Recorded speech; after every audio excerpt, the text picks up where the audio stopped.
Hi all, welcome to my YouTube channel. ನಾನು ವಾಣಿ ಶ್ರೀರಾವ್. ಇವತ್ತು ಬ್ರೇಕ್ಫಾಸ್ಟ್ಗೆ tomato Baat ಮಾಡ್ತಾ ಇದ್ದೇನೆ. ಈ ರೆಸಿಪಿ ನನಗೆ ನನ್ನ ಫೇವ್ರೆಟ್ ಸಿಸ್ಟರ್ ಸಿಂಧೂರ ಅಂತ ಮತ್ತು ಅವರ ಅಮ್ಮ ಉಷಾ ಆಂಟಿ ಹೇಳಿಕೊಟ್ಟಿದ್ದು. ಈ ರೆಸಿಪಿ ನನಗೆ ಆಲ್ ಟೈಮ್ ಫೇವ್ರೇಟ್. ಸೊ ನಿಮಗೂ ಕೂಡ ಈ ರೆಸಿಪಿನ ತೋರಿಸೋಣ ಅಂತ ಹೇಳಿ ಈ ವಿಡಿಯೋ ಮಾಡಿದ್ದೇನೆ. ವಿಡಿಯೋ ಕೊನೆ ತನಕ ನೋಡಿ. ಮೊದಲಿಗೆ ವೆಜಿಟೇಬಲ್ಸ್ ಎಲ್ಲ ಕಟ್ ಮಾಡಿಕೊಂಡೆ. ಇದಕ್ಕೆ ನಿಮ್ಮ ಮನೇಲಿ ಯಾವ ವೆಜಿಟೇಬಲ್ಸ್ ಇರುತ್ತೋ ಅದೆಲ್ಲ ಹಾಕ್ಬೋದು.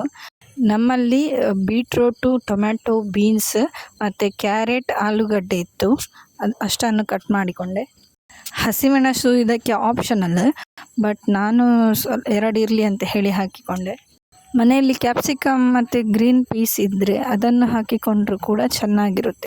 ಈಗ ಗ್ರೈಂಡ್ ಮಾಡ್ಕೊಳ್ಳಿಕ್ಕೆ 1 ಕಪ್ನಷ್ಟು ತೆಂಗಿನ ತುರಿ, 2 ಸ್ಪೂನ್ ಕೊತ್ತಂಬರಿ, 1 ಸ್ಪೂನ್ ಜೀರಿಗೆ ಮತ್ತು ಸ್ವಲ್ಪ ಚಕ್ಕೆ, ಲವಂಗ, ಏಲಕ್ಕಿ ಮತ್ತು 5ರಿಂದ 6 ಒಣಮೆಣಸು ಮತ್ತು 4 ಟೊಮೆಟೊ ಸೇರಿಸ್ಕೊಳ್ಬೇಕು. ನಾನು ಮೊದಲಿಗೆ 2 ಹಸಿರು ಮೆಣಸು ಸೇರಿಸ್ಕೊಂಡಿದ್ದರಿಂದ 5 ಒಣಮೆಣಸು ತಗೊಂಡೆ. ಸ್ವಲ್ಪ ಖಾರ ಜಾಸ್ತಿ ಬೇಕಾದವರು ಜಾಸ್ತಿ ತಗೊಳ್ಬೋದು. ನಮ್ಮನೇಲಿ ಖಾರ ಕಮ್ಮಿ ಯೂಸ್ ಮಾಡೋದು, ಹಾಗಾಗಿ ನಾನು ಅಷ್ಟೇ ತಗೊಂಡೆ. ಸ್ವಲ್ಪ ನೀರು ಹಾಕಿ ತರಿಯಾಗಿ ಗ್ರೈಂಡ್ ಮಾಡಿಕೊಳ್ಬೇಕು. ನಂತರ ಕುಕ್ಕರಲ್ಲಿ ಸ್ವಲ್ಪ ಎಣ್ಣೆ ಮತ್ತು ಪರಿಮಳಕ್ಕೆ ಸ್ವಲ್ಪ ತುಪ್ಪ, ಚಕ್ಕೆ, ಲವಂಗ, ಏಲಕ್ಕಿ 2 ಹಾಕಿ 2 ಟೊಮೆಟೊ ಕಟ್ ಮಾಡಿ ಫ್ರೈ ಮಾಡಲಿಕ್ಕೆ ಹಾಕಿದೆ. ಟೊಮೆಟೊ ಫ್ರೈ ಆದ ನಂತರ ವೆಜಿಟೇಬಲ್ಸ್ ಫ್ರೈ ಮಾಡಿಕೊಳ್ಳಿಕ್ಕೆ ಹಾಕಿಕೊಂಡೆ. ಸ್ವಲ್ಪ ಕಾದ ನಂತರ ವೆಜಿಟೇಬಲ್ಸ್ ಬೇಯಿಸಲಿಕ್ಕೆ 1 ಲೋಟ ನೀರು ಹಾಕಿಕೊಂಡೆ.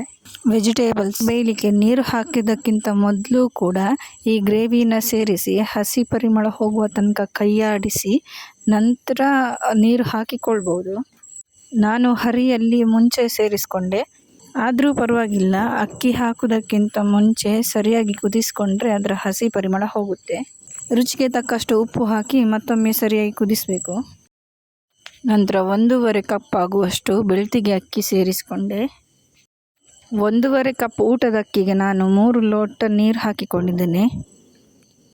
ಮೊದಲೇ 1 ಲೋಟ ನೀರು ತರಕಾರಿ ಬೇಯಿಸಲಿಕ್ಕೆ ಹಾಕಿರೋದ್ರಿಂದ ಟೋಟಲ್ ಆಗಿ 1.5 ಕಪ್ ಅಕ್ಕಿಗೆ 4 ಲೋಟ ನೀರು ಹಾಕ್ತೇನೆ. ಲಾಸ್ಟಲ್ಲಿ ತಳ ಕರಟದಂತೆ ಕೈಯಾಡಿಸಿ ಸ್ವಲ್ಪ ಕೊತ್ತಂಬರಿ ಸೊಪ್ಪು ಸೇರಿಸಿ 2 ವಿಜಿಲ್ ಬರಿಸಿದರೆ ರುಚಿಯಾದ tomato bath ready. Thank you all for watching. Keep supporting. See you all.